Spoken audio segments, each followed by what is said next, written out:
오늘 하나님께서 우리에게 주시는 말씀은 느헤미야서 2장 1절로 10절 말씀입니다. 구약성경 727쪽 느헤미야서 2장 1절로 10절 제가 대표로 읽도록 하겠습니다.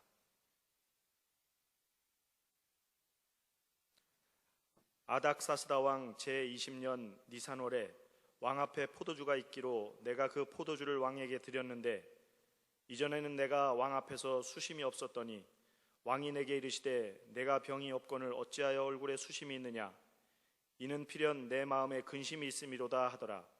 그때 내가 크게 두려워하여 왕께 대답하되 왕은 만세수를 하옵소서. 내 조상들의 묘실이 있는 성읍이 이제까지 황폐하고 성문이 불탔사오니 내가 어찌 얼굴에 수심이 없사오리까 하니 왕이 내게 이르시되 그러면 내가 무엇을 원하느냐 하시기로 내가 곧 하늘의 하나님께 묵도하고 왕에게 아뢰되 왕이 만일 좋게 여기시고 종이 왕의 목전에서 은혜를 얻었사오면 나를 유다 땅 나의 조상들의 묘실이 있는 성읍에 보내어 그 성을 건축하게 하옵소서 하였는데 그때 왕후도 왕 곁에 앉아 있었더라. 왕이 내게 이르시되 내가 몇 날에 다녀올 길이며 어느 때에 돌아오겠느냐 하고 왕이 나를 보내기를 좋게 여기시기로 내가 기한을 정하고 내가 또 왕에게 아뢰되 왕이 만일 좋게 여기시거든 강서쪽 총독들에게 내리시는 조서를 내게 주사 그들이 나를 용납하여 유다에 들어가기까지 통과하게 하시고 또 왕의 살림감독 아삽에게 조서를 내리사 그가 성전에 속한 영문의 문과 성곽과 내가 들어갈 집을 위하여 들보로 쓸 제목을 내게 주게 하옵소서 하매 내 하나님이 선한 손이 나를 도우심으로 왕이 허락하고 군대 장관과 마병을 보내어 나와 함께 하게 하시기로 내가 강서쪽에 있는 총독들에게 이르러 왕의 조서를 전하였더니 호론 사람 산발락과 종이었던 암몬 사람 도비야가 이스라엘 자손을 흥왕하게 하려는 사람이 왔다 함을 듣고 속 심히 근심하더라. 아멘. 다 같이 기도하겠습니다.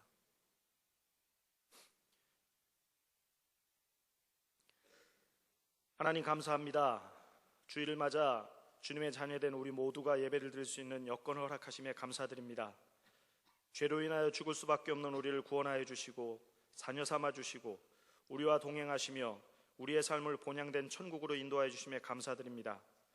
하나님께서 세우신 글로벌 선교회를 위해 기도합니다. 우리 선교회가 말씀에 기초를 두게 하시고 말씀 안에서 주님과 교통하는 가운데 서로 사랑하며 섬기는 선교회가 되기를 간구합니다. 가르치고 배우고 돕는 우리의 일상 가운데 역사하시는 성령 하나님을 바라보게 하시고 앞서 행하시는 성령 하나님을 쫓아 책임을 다하는 우리 선교회가 되기를 간구합니다. 그러나 하나님 우리는 연약합니다. 우리의 일상 가운데 일어나는 작은 변화에 겁을 내고 염려하고 시리에 빠져 어찌할 바를 모를 만큼 우리는 연약합니다. 주님의 권능으로 연약한 우리의 생각과 마음을 붙들어 주셔서 강하고 담대한 마음과 믿음을 가지고 우리에게 주어진 책임을 다하는 우리 선교회가 되기를 간구합니다. 우리 선교회를 위해 세운 리더십을 위해 기도합니다. 이사장님과 단위부서장님들을 뱀같이 지혜롭고 비둘기같이 순결하게 하시고 성령 충만한 리더십으로 세우셔서 우리 선교회의 구성원을 사랑과 섬김으로 아우르게 하시고 주님 주신 권세로 승리를 선포하며 나아가는 리더십이 되기를 간구합니다. 특별히 육신의 건강을 지켜주시기를 기도합니다. 경무에 지치지 않도록 사역 가운데 열정과 기쁨이 넘쳐나게 하시고 마르지 않는 샘물처럼 날마다 새 힘이 솟구치기를 간구합니다. 목적을 가지고 진행되는 각각의 캠프와 스포츠팀의 훈련을 위해 기도합니다. 캠프와 훈련에 임하고 있는 학생들 건강을 지켜주시고 프로그램 진행을 통해 성장하고 발전하며 도약하는 기간이 되기를 간구합니다. 학생들을 지도하는 선생님들에게 기쁨과 보람이 있게 하시고 사랑으로 우리 학생들을 섬길 수 있기를 간구합니다. 특별히 프리캠프에 임하고 있는 64명의 학생들이 우리 학교를 바로 이해하게 하시고 바르게 배우며 적응함으로 소망과 비전을 품고 나아가는 시간이 되기를 간구합니다. 연약한 지체를 위해 기도합니다. 나사로의 병은 죽을 병이 아니라 하나님의 영광을 드리기 위한 것이라고 하시며 죽은 나사로를 살리신 예수님의 치유의 역사가 몸과 마음이 연약함을 입은 우리 선교회의 지체들에게 임하기를 기도합니다. 하나님 특별히 윤혜영 학생을 긍휼히 여기시어 치료하시고 회복시켜 주시기를 간구합니다. 치료 과정 중에 지치지 않도록 혜영이와 가족들을 붙들어 주시고 필요한 모든 것을 공급하심으로 결국에는 치료하신 하나님, 기도에 응답하시는 살아 역사하신 하나님의 은혜가 임하기를 간절히 구합니다. 단위에 세우신 김성호 목사님을 위해 기도합니다. 귀하고 복된 사역에 순종하여 헌신한 목사님과 가정을 축복하여 주시옵고, 마음에 주신 소원과 비전을 통하여 하나님의 영광을 온전히 드러내고 증거하는 목사님과 그 가정이 되게 하여 주셨기를 기도합니다. 또한 이 시간에는 하나님의 말씀을 선포하기 위해 단위에 섰사오니 성령의 두루마리를 입혀주시어 하나님께서 하시고자 하는 말씀을 온전히 대언할 수 있게 하시고, 듣는 우리에게는 하나님의 신령한 지혜를 더해 주시어 말씀을 깨달아 알게 하시고 그 말씀에 순종하는 우리의 삶이 될 수 있기를 간구합니다. 예배의 시작 시간입니다. 마친 시간까지 주님 지켜주시고 예배의 모든 순서를 통하여 하나님 홀로 영광 받아 주시옵소서. 예수님의 이름으로 기도하였습니다. 아멘.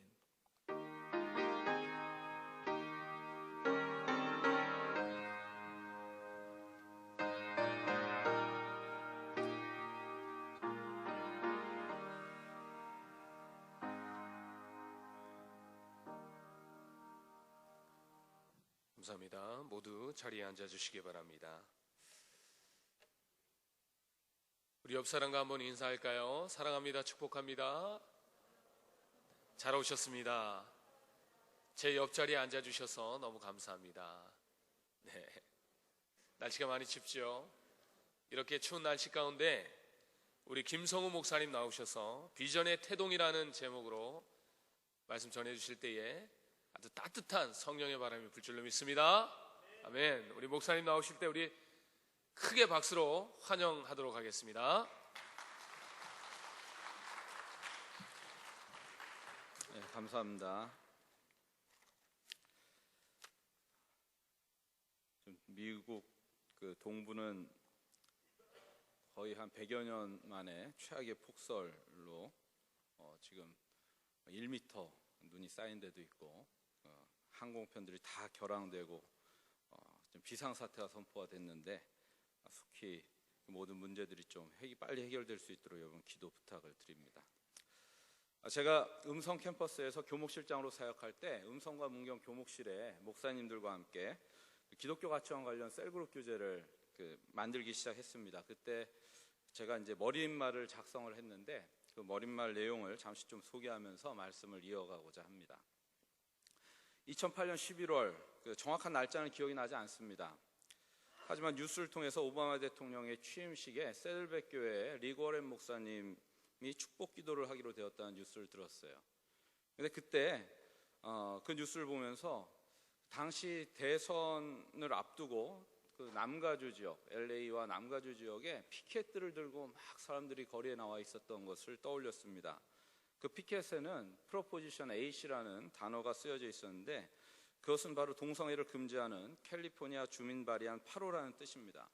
당시에 예스와 노가 굉장히 극명하게 이렇게 대립각을 세우고 있었기 때문에 거리에 나와서 피켓을 들고 있던 사람들은 동성애를 찬성하는 사람들이었고, 거리를 지나다니던 많은 차량의 사람들이 막 응원의 경적 소리를 내면서 빵빵빵빵 하면서 막 같이 그것을 응원해 줬습니다. 하지만 결과적으로는 결국 52%로 그 프로포지션 8이 그 동성결혼 금지 법안이 통과가 됩니다. 그걸 반대하는, 저지하는 거였는데 통과가 되면서 그냥 이내 사그라졌어요. 오바마 대통령 그 취임식 때는 미국 최초로 동성애자로 구성된 밴드가 대통령 취임 축하 인사 연주를 했습니다. 결국 어떻게 됐느냐? 몇 년이 지나서 오바마 대통령 임기 내에 지금은 안타깝게도 그 동성애가 합법화되었습니다. 각 시대마다 사회 조직의 중요한 지위를 차지하고 있으면서 그 조직 사회에 각종 의사결정 및 집행을 담당하는 권력 집단이 있습니다. 이들을 파워 엘리트라고 합니다. 예수님 당시에도 팔레스틴에는 이러한 그룹들이 있었습니다. 바로 대제사장들과 서기관, 장로들이었습니다. 예수님께서 십자가에서 희생당하실 수밖에 없었던 그 원인을 살펴보면 바로 이러한 파워 엘리트 그룹과의 갈등을 회피하지 않으시고 끝까지 진리의 편에 서서 우리에게 영생을 주시기 위해서 하나님의 진리를 외쳤기 때문인 줄로 믿습니다. 예수님 당시에도 그랬지만 그 이후 역사를 보면 각 시대의 파워 엘리트들에 의해 교회의 목사나 역사가들도 그들과 동일한 목소리를 내는 경우를 보게 됩니다. 그것이 진리가 아니고 불의한 일임에도 불구하고 오히려 잘못된 결정을 변호하며 옹호하는 비굴한 모습을 보였던 적이 많이 있습니다. 성경을 다르게 해석하여서 나치를 옹호했던 독일의 교회들, 노아의 세 아들 샘, 함, 야벳의 이야기를 통해서 한때 노예제도를 지지했던 미남 침례교회 교회들, 하나님의 관점에서 보듯 가치의 객관성을 가지기는 쉽지 않겠지만 교회는 신앙적 양심을 가지고 말씀의 기준으로 늘 불의와 맞서 진리를 외쳐야 합니다. 다윗의 잘못을 신랄하게 지적했던 나단 선지자처럼 목을 내놓을 각오로 진리를 외쳐야 합니다. 그래야 교회가 살고 하나님의 나라가 굳건히 설 수 있습니다. 권력이나 돈에 눈이 멀어 권력의 눈치를 보며 바른 말을 하지 못했던 시대에 목숨을 걸고 면죄부에 반대하며 비텐베르크 성 부속교회인 슐로스 교회의 문 앞에 95개의 반박문을 내건 사람이 있습니다. 바로 마틴 루터입니다. 그의 가장 큰 공헌은 누구나 쉽게 읽을 수 있는 독일어 성경 번역이었습니다. 독일에서 루터의 번역본은 표준 독일어로 쓰일 만큼 번역이 잘 되었고 언어학에 있어서, 특히 독일어에 있어서는 탁월한 사람이었습니다. 그가 번역한 독일어 성경으로 인해 말씀이 드디어 군중들의 심령 속에서 살아 숨쉬기 시작했습니다. 진정한 변혁은 말씀의 진리 안에서 솟구쳐 올랐습니다. 외식을 중시하는 율법주의와 형식주의로는 생명의 복음을 담을 수 없습니다. 쇠수술을 담아야 하는 세부대, 그것은 말씀과 성령의 인도하심 속에서 우리 안에 있는 돈과 권력의 세상적인 가치체계를 물리치는 혁명적인 패러다임 변혁입니다. 우리가 미래 기독교의 이러한 패러다임을 변화시켜야 합니다. 이렇게 거대한 틀과 사고체계를 변화시키는 것, 돈과 권력에 좌우되지 않는 오직 하나님의 말씀과 성령에 의해 온 세상에 참 자유를 선포하는 그러한 패러다임 쉬프트, 그게 바로 우리에게 주어진 사명인 줄로 믿습니다. 이렇게 역사적으로 위대한 일을 해낸 인물들을 보면 남들이 미처 깨닫지 못하고 간과하던 것들에 대해서 남다른 시각을 갖고 그리고 과거의 사람들이 그냥 원래 그랬던 것처럼 자연스럽게 생각하고 넘어가는 그러한 것들에 대해서 새로운 시각으로 새롭게 인식하며 문제의식을 갖고 그것을 바라봅니다.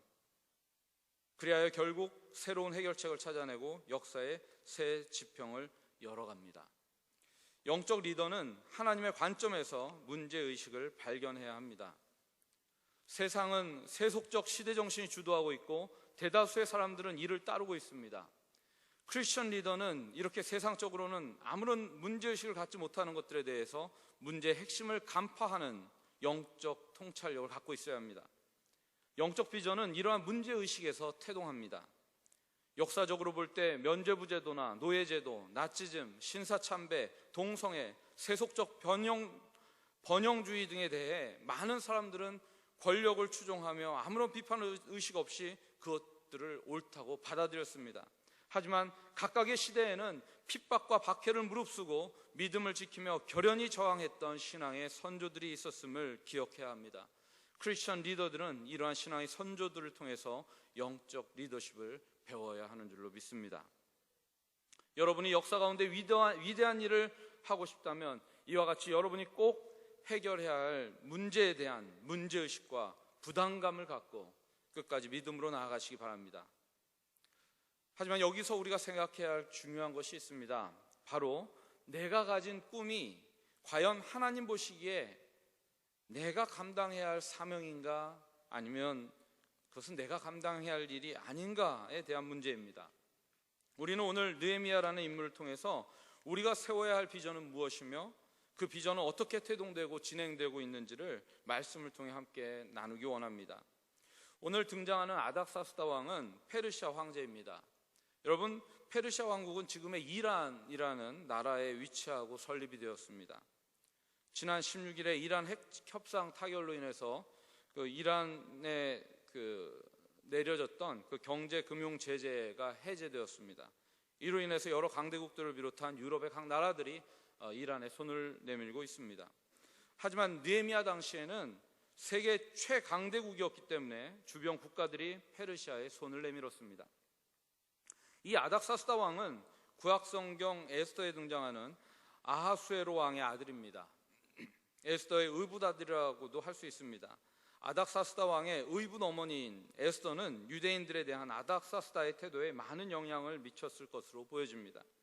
느헤미야가 술관원에 오르게 된 데는 그의 개인적인 자질도 있었겠지만 이러한 호의적인 왕의 태도도 영향을 주었을 것입니다.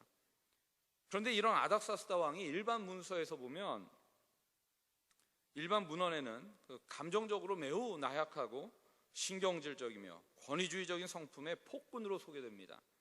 40년 동안 페르시아 제국의 왕으로 재임하는 중 수많은 오점을 남긴 사악한 지도자로 표현되고 있습니다. 하지만 당시 느헤미야는 왕의 신임을 받는 책임이 막중한 술관원이었습니다. 하나님께서는 이런 폭군도 느헤미야를 통해 이스라엘 백성들에게 호의를 베풀 수 있도록 만드신 것입니다.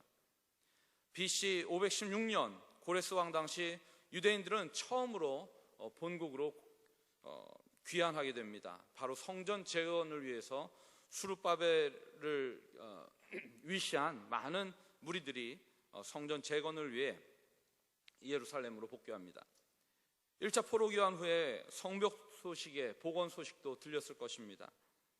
하지만 그 소식이 그러한 소식이 느헤미야에게 들렸을 때는 느헤미야는 아마 소년이었을 것입니다. 어린 나이였을 거예요. 하지만 많은 세월이 흘러 BC 457년이 되었습니다.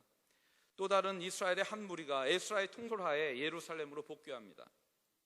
에스라가 갔을 때만 해도 뭔가 잘 진행되는 듯 했지만 10년이 훌쩍 지난 이 시점, 오늘 그 본문 말씀이 그 느헤미야에게 들렸던 그 시점에서 느헤미야에게 엄청난 비보가 전해집니다. 적으로부터 며칠간의 공격을 당해 그동안의 성벽 재건의 수고가 모두 숲으로 돌아갔다는 내용이었습니다. 나라의 수도인 예루살렘을 회복하겠다던 유대인들의 꿈은 산산조각났습니다. 느헤미야가 충격에 휩싸이게 된 것이 바로 이 소식을 자기 친족인 하나님으로부터 들었기 때문입니다. 적의 공격으로부터 성전을 보호하고 지속적인 예배를 안전하게 드리기 위해서 이 성벽은 반드시 필요한데 성벽이 지금 제대로 재건될 수 없는 가운데 있는 것입니다. 방어를 할 수 없기 때문에 기습 공격을 막아낼 방법이 없습니다.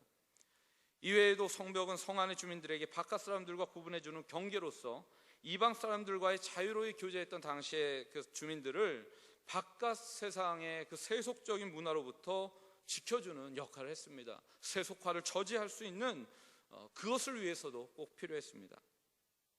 당시 대부분의 도시들이 보호를 목적으로 높은 산 위에 고지에 이렇게 세워지는 경우를 볼 수 있는데요. 예루살렘도 예외는 아니었습니다. 하지만 이것만으로는 보호가 되지 않았습니다. 가장 안전한 보호를 위해 벽이 도시 전체의 둘레에 세워져야 했습니다. 느헤미야는 성벽 재건의 필요성을 절감했을 뿐 아니라 그러한 그 성벽 재건을 위해서 구체적인 준비와 기도로 하나님께 도움을 요청했습니다. 바로 리더가 가져야 하는 비전이 여기에 있는 것입니다. 그냥 그러려니 하고 그러한 사건과 환경에 대해서 그냥 넘어갈 수 있는 그 문제에 대해서 느헤미야는 자신의 사명으로 깨닫고 그를 위해서 자신의 목숨을 던진 것입니다. 느헤미야는 어려움에 봉착할 때마다 사람의 지혜가 아닌 하나님의 지혜를 구하는 것을 느헤미야 각 장의 위기 상황마다 한 절씩 표현되어 있는 것을 통해 알 수가 있습니다. 하나님의 지혜를 구함으로써 주어진 과업을 순탄하게 이행해 나갈 수 있었습니다. 기도는 어느 시대 어떤 상황을 막론하고 모든 문제를 해결해 주는 최선의 해결책입니다. 기도를 통해서 하나님은 하나님의 일꾼을 준비시키시고 필요한 것들을 공급하시며 대적의 모든 장애를 제거하십니다. 느헤미야는 출세가 무엇인지 알고 있었습니다. 최고위층의 비밀 정보원이라고도 할 수 있는 왕의 신변을 담당하는 오늘날의 비서실장이라고 할 수 있습니다. 공산권에서는 비서가 최고죠. 당 비서. 그 당시 정치 구도에서 볼 때 실세 중에 실세였습니다. 그런 그가 탄탄대로가 펼쳐져 있는 자신의 미래를 포기하고 하나님께서 주신 부담감을 안고 목숨을 걸고 일생일대의 위험한 모험을 단행하는 것입니다. 하나님께서 느헤미야의 심령에 성벽 재건에 대한 간절한 소망과 열정을 심어주셨기에 느헤미야는 성벽 재건에 자신의 모든 것을 걸 수 있었습니다. 이것이 바로 당시 술관원이었던 느헤미야가 하나님으로부터 받았던 성벽에 대한 소명입니다. 우리가 비전을 세우기 위해 필요한 것이 바로 느헤미야가 느꼈던 문제를 해결하고자 하는 간절한 마음, 그리고 이에 대한 하나님의 부르심입니다. 우리 주변의 여러 상황들을 보면서 이 사회의 흐름과 국제 정세들을 보면서 하나님께서 간절히 원하시는 곳에 여러분의 초점을 맞추시기 바랍니다. 느헤미야의 간절함은 바로 하나님께서 그토록 원하셨던 것임을 우리는 알 수 있습니다. 느헤미야 1장 6절부터 9절까지의 느헤미야의 기도가 나옵니다. 그 내용을 우리 다 함께 한 목소리로 읽겠습니다. 시작.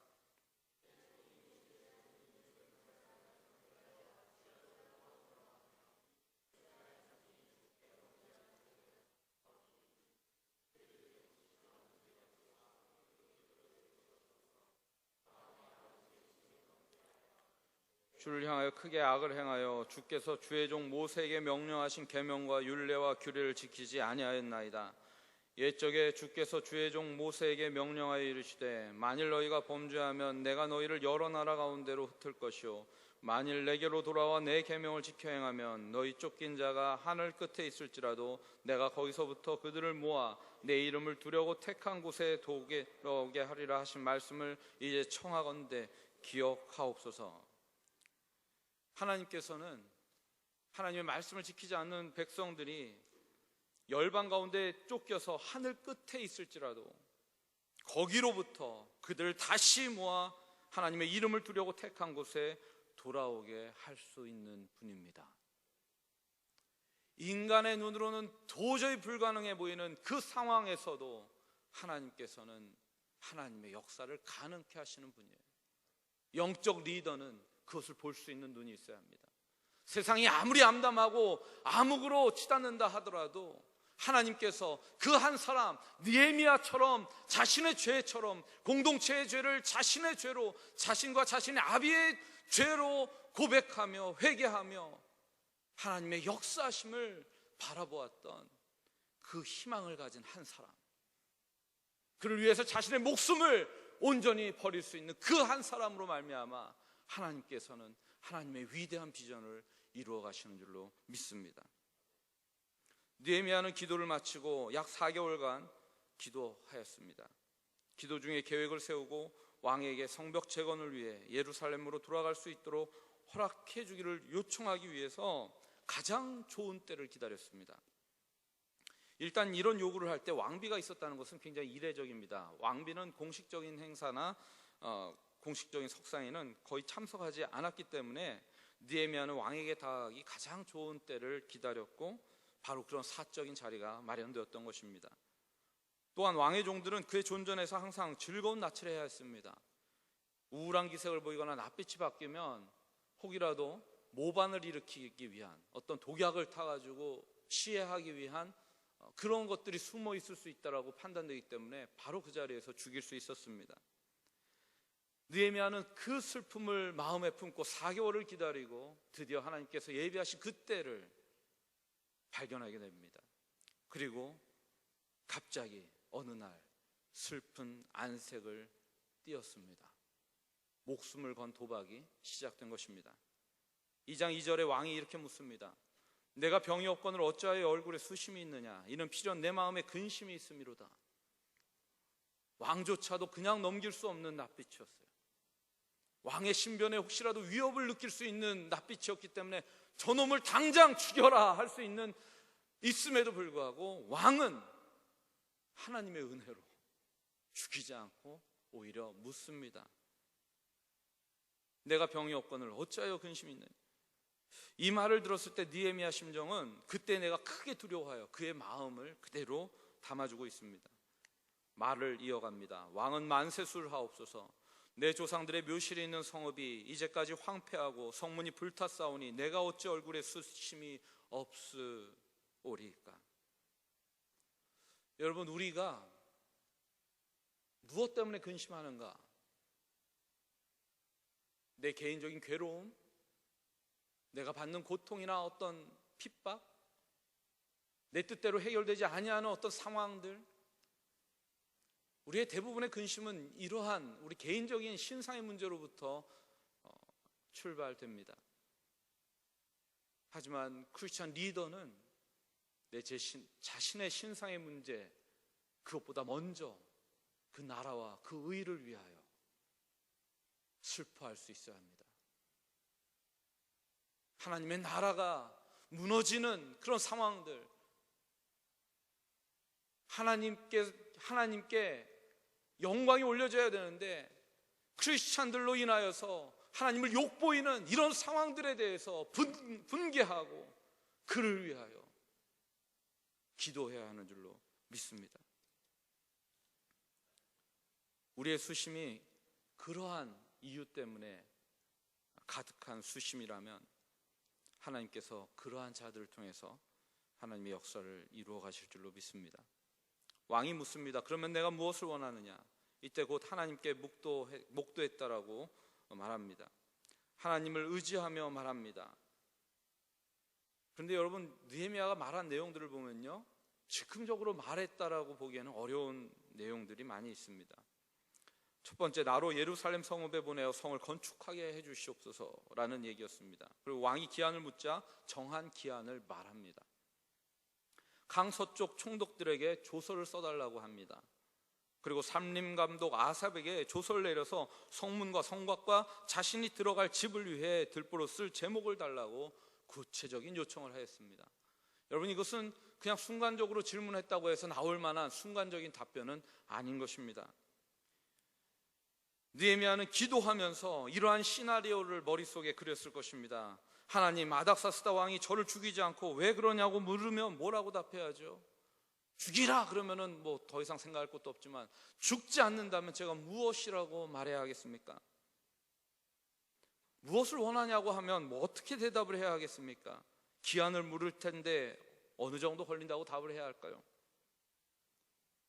제가 보내달라고 청원을 해도 예루살렘 주변의 총독들이 적대감이 굉장하기 때문에 분명히 저의 길을 막을 것입니다. 그리고 성벽에 들어갈 목재도 필요합니다. 하나님, 어떻게 해야 할까요? 4개월간 그는 기도하면서 구체적으로 하나하나 왕의 질문 앞에 답할 내용을 준비했던 것입니다. 그리고 하나님께서 주시는 사인대로 그는 답을 했을 것입니다. 여러분, 주변을 돌아보고 우리 사회를 바라보십시오. 우리 조국과 아시아, 그리고 세계로 여러분의 시야를 넓히십시오. 여러 가지 사회 문제들을 외면하지 말고 기도하며 말씀을 통해 하나님께서 여러분에게 주시는 부담감을 발견하시기 바랍니다. 기도와 말씀으로 여러분을 향한 하나님의 뜻을 발견했다면 기도하면서 계획을 세우시기 바랍니다. 뉴스에서 아버지한테 맞아 죽는 그런 뉴스들을 보면서 오히려 위에 있는, 형제보다 위에 있는 그런 아이임에도 불구하고 동생보다 더 마른 그런 아이가 죽어갔던 그 이유가 무엇일까? 그 아이는 도대체 무슨 죄로 인하여 그렇게 죽어야만 했는가? 크리스찬으로서 이런 안타까운 소식과 뉴스들을 접할 때마다 하나님 앞에 거룩한 부담감을 갖고 그를 위하여 기도하지 않는다면 우리가 진정한 크리스찬일까를 의심해 봐야 할 것입니다. 하나님께서 우리에게 주신 거룩한 부담감,